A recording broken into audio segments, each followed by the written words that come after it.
update. Good afternoon and thanks for tuning in to NBC News Daily. I'm Maya Holloway with your Midday Ark-La-Miss update. Starting off, we have an update now on the Buc-ee's coming to Northeast Louisiana. Reston's Board of Aldermen approved a roughly $8 million contract with Amethyst Construction. The contract is for work on Tarbutton Road and the Tarbutton Interstate 20 bridge overpass. That's according to the Lincoln Parish Journal. This marks the start of a two-phase plan to upgrade the exit and entrance ramps to I-20, create a fifth traffic lane on the Tarbutton overpass and a portion of Tarbutton Road, and create a new frontage road from Ruston to Grambling that will provide access to Buc-ee's. Construction is expected to begin in 30 to 60 days. In a news update now, Senator Bill Cassidy made a critical vote in confirming President Trump's nominee for the Department of Health and Human Services. Capitol reporter Shannon Hecht brings us a look at how Cassidy overcame his concerns around Robert F. Kennedy. Mr. Cassidy. Mr. Cassidy, aye. Senator Bill Cassidy made his vote decision as the only seemingly wild card vote on the Senate Finance Committee over the weekend after reassurance from both the administration and RFK himself. Mr. Kennedy has asked for my input into hiring decisions at HHS beyond Senate-confirmed positions, and this aspect of the collaboration will allow us to represent all sides of those folks who are contacting me over this past weekend. Cassidy, a medical doctor, was apprehensive of Kennedy after he refused to openly admit the vaccines do not cause autism in a hearing last week. Convince me that you will become the public health advocate, but not just churn old information so that there's never a conclusion. And Cassidy was on the front lines of assuring families their children would be safe taking the required vaccines as a doctor. With promises of keeping some CDC information on vaccines available and meeting with Kennedy regularly, Cassidy was able to make his decision. If Mr. Kennedy is confirmed, I will use my authority as chairman of the Senate Committee with oversight of HHS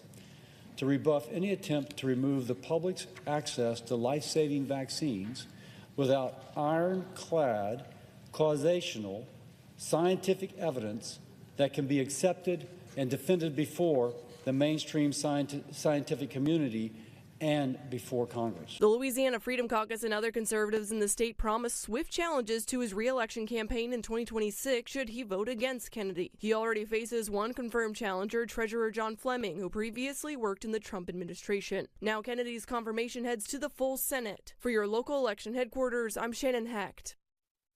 And staying in Louisiana news, former LSU wide receiver Kyron Lacy denies causing a crash that left one man dead in December. That's according to his attorney. Lacy's attorney, Matthew Ory, says that his client did not cause the crash that killed 78-year-old Herman Hall. In a statement, Ory says, "At no time did Mr. Lacy's vehicle strike the rear of Mr. Hall's vehicle, nor did any of the vehicles Mr. Lacy passed collide with his. After the collision occurred in front of Mr. Lacy, he cautiously went around the vehicles after the passage was safe," end quote. Lacy turned himself in earlier this month and was released after posting a $151,000 bail. And now, exclusive Storm Tracker Doppler weather with meteorologist Chase Ward.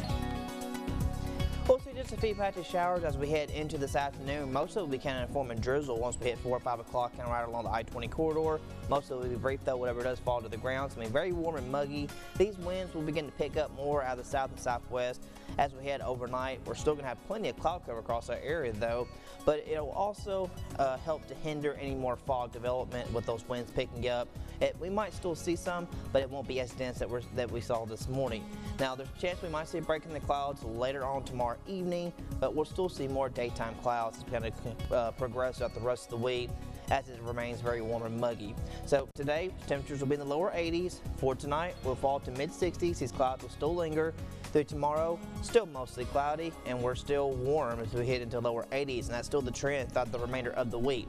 Once we go into the weekend, still warm and muggy on Saturday with more daytime clouds, and then later on that night going into Sunday is when we'll start to see the rain set in with our next front, triggering more scattered showers through much of next week, staying on the wetter side from Monday onward towards the week of Valentine's, but we will see temperatures mostly in the mid-50s, returning to lower 50s, and could even see just upper 40s before the week is out for our daytime highs, with lows falling to mid and lower 40s with a chance to even hit some 30s in some places. So it's going to start to feel more like February next week.